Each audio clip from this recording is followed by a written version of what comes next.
नमस्कार मित्रांनो, शिक्षण विभागाची आणखी एक महत्त्वाची अपडेट, महत्त्वाची माहिती आपण या व्हिडिओमध्ये जाणून घेणार आहोत। तर मित्रांनो, विद्या समीक्षा केंद्र अंतर्गत स्विफ्ट चॅट ॲपवर आपल्याला आता विद्यार्थ्यांना स्वाध्याय सोडवायला द्यायचा आहे। त्या संबंधाने जे शासनाकडून पत्र आलेलं होतं त्या पत्राची माहिती आपण मागच्या व्हिडिओमध्ये बघितलेली आहे। तर मित्रांनो, आपल्याला स्विफ्ट चॅट ॲपवर जो स्वाध्याय सोडवून घ्यायचा आहे त्यासाठी सर्वात अगोदर आपल्याला आपल्या शाळेतील जे विद्यार्थी आहे, दुसरी ते 5वीचे असतील किंवा 8वीचे असतील, त्या सर्व विद्यार्थ्यांना तिथे ॲड करावं लागणार आहे। तर मित्रांनो, स्विफ्ट चॅट ॲपवर स्वाध्याय सोडवण्यासाठी विद्यार्थ्यांना ॲड कसं करायचं याची संपूर्ण सविस्तर माहिती डेमोसहित आपण या व्हिडिओमध्ये जाणून घेणार आहोत। तर नमस्कार, मी राज मेश्राम, मराठीशाळा.com या यूट्यूब चॅनलवर पुन्हा एकदा आपलं सहर्ष स्वागत आहे।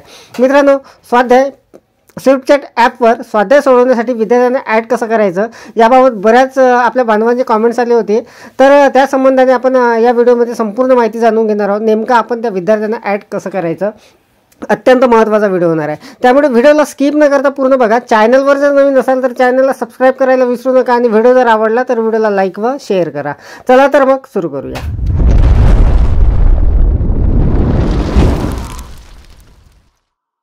स्विफ्ट चॅट ॲपवर आपल्याला विद्यार्थी जे ॲड करायचे आहे स्वाध्याय सोडवण्यासाठी ते आपण कसे करायचे याची माहिती आता आपण पाहणार आहोत। तर बघा, मी सुरुवातीपासून आपल्याला दाखवतो। आपल्याला हे ॲप कसं सुरू करायचं ह्यासाठी आपल्याला बघा, इथे आपला मोबाईल क्रमांक टाकायचा आहे, सेंड OTP करायचा आहे।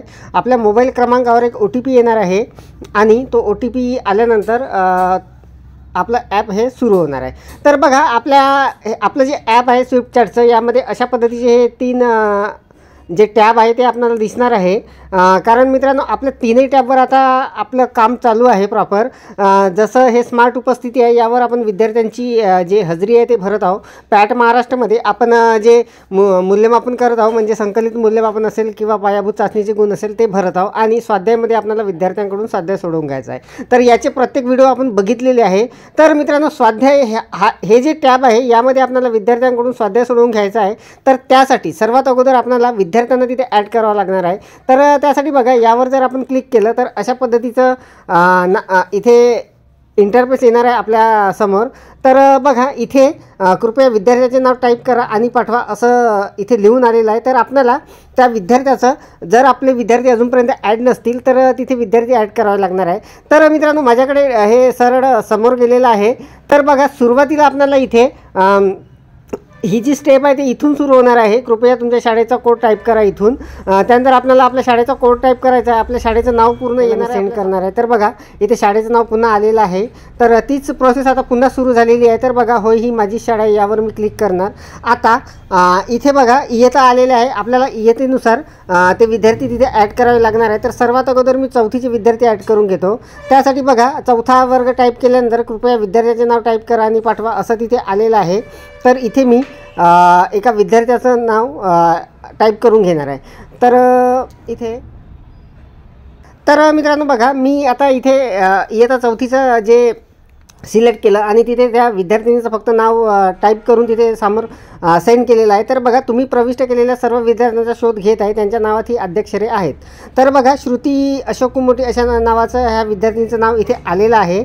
तर यावर आता आपण क्लिक करणार आहोत। यावर क्लिक केल्यानंतर बघा, दुसरा विद्यार्थी जोडा अशा पद्धतीने इथे येणार आहे। तर अशा पद्धतीने आपल्याला इथे दुसरे पुन्हा विद्यार्थी जोडता येणार आहे। तर बघा, जर आपल्याला विद्यार्थी जोडायचे असेल तर दुसरा विद्यार्थी जोडा यावर आपण क्लिक करणार आहोत। जर माध्यम बदलायचं असेल तर यावर, आणि विद्यार्थी जर काढा म्हणजे त्या विद्यार्थ्याला जर आपल्याला काढायचं असेल तर यावर आपण क्लिक करणार आहोत। तर बघा, मी दुसरा विद्यार्थी जोडा यावर क्लिक करतो। तर पुन्हा आपल्याला शाळेचा कोड टाकावा लागणार आहे, 27/12/04/21/101 असा मी टाईप करून पुन्हा कोड पाठवणार आहे। त्यानंतर होई माझी शाळा आहे, इयत्ता 4थी। आणि त्यानंतर बघा, इथे आता मी एका दुसऱ्या मुलीचं नाव टाकणार आहे, अनुष्का असं त्या विद्यार्थिनीचं नाव आहे। सेंड करतो मी। पुन्हा बघा, त्या विद्यार्थिनीचं पूर्ण नाव आपल्यासमोर येणार आहे, त्याची ID सुद्धा येणार आहे। तर त्यावर आपल्याला क्लिक करायचं आहे। पुन्हा आपले 2 विद्यार्थी झालेले आहे। पुन्हा दुसरा विद्यार्थी जोडा यावर आपण क्लिक करणार आहोत। म्हणजे मित्रांनो, आपल्याला त्या वर्गामध्ये जे विद्यार्थी असतील त्या सर्वांना आपल्याला इथे जोडता येणार आहे। तर बघा, आता मी तिसरी जे विद्यार्थिनी आहे माझी, तिलासुद्धा मी इथे जोडणार आहे। प्रियल नाव आहे तिचं, त्यावर मी पाठवतो। तर इथे काहीतरी मिसमॅच झालेलं आहे। जर मित्रांनो काही जर स्पेलिंगमध्ये मिसमॅच झालं तर आपल्याला ते अशा पद्धतीचं येणार आहे, तुम्ही अवैध शाळा कोड UDAS प्रविष्ट केलेला आहे किंवा योग्य कोड पाठवा म्हणून तिथे पुन्हा येणार आहे. तर आपल्याला जर काही तर असा एक मेसेज येणार आहे आणि आपल्याला ते दुरुस्त करून पुन्हा पाठवायचा. तर बघा मी पुन्हा शाळेचं नाव टाकून घेतो. 27/12/04/21/101 असा हा माझ्या शाळेचा कोड आहे. हा कोड टाकल्यानंतर होय ही माझी शाळा आहे. त्यानंतर पुन्हा 4थी आणि इथे आता पुन्हा मी त्या विद्यार्थिनीचं नाव टाकून घेतो. तर त्या विद्यार्थिनीचं नाव आहे प्रियल. तर याला मी सेंड करतो. तर बघा आता त्या विद्यार्थिनीचं नाव इथे आलेलं आहे, प्रियल नानाजी किरंगे. ID सुद्धा आलेली आहे. याला मी क्लिक करून घेतो आणि बघा अशा पद्धतीने पुन्हा ते विद्यार्थी तिथे ॲड होत आहे. एक विद्यार्थी जोडणार आहे. तर बघा दुसरा विद्यार्थी जोडा, यावर मी पुन्हा क्लिक केलेलं आहे. पुन्हा 27/12/04/21/101 असा मी कोड टाईप केला. त्यानंतर होय ही माझी शाळा आहे. त्यानंतर इयत्ता 3री येथे आलेला आहे. आता 3रीच्या वर्गामध्ये जे विद्यार्थी आहे त्या विद्यार्थ्यांचे नावं आपल्याला इथे टाकावे लागणार आहे. तर बघा दर्शन नावाचा एक विद्यार्थी आहे माझ्याकडे, त्याचं नाव टाईप करून मी इथे समोर पाठवत आहे. तर बघा दर्शन सचिन कोरटे असं नाव आलेलं आहे. यावर मी क्लिक करणार आहे. तर बघा दर्शनची नोंदणी केलेली आहे म्हणून आलेलं आहे, म्हणजे मी याची नोंदणी अगोदरच केलेली होती त्यामुळे अशा पद्धतीचं आलेलं आहे. तर इथून आपल्याला विद्यार्थी हे जे आहे हे दिसत आहे.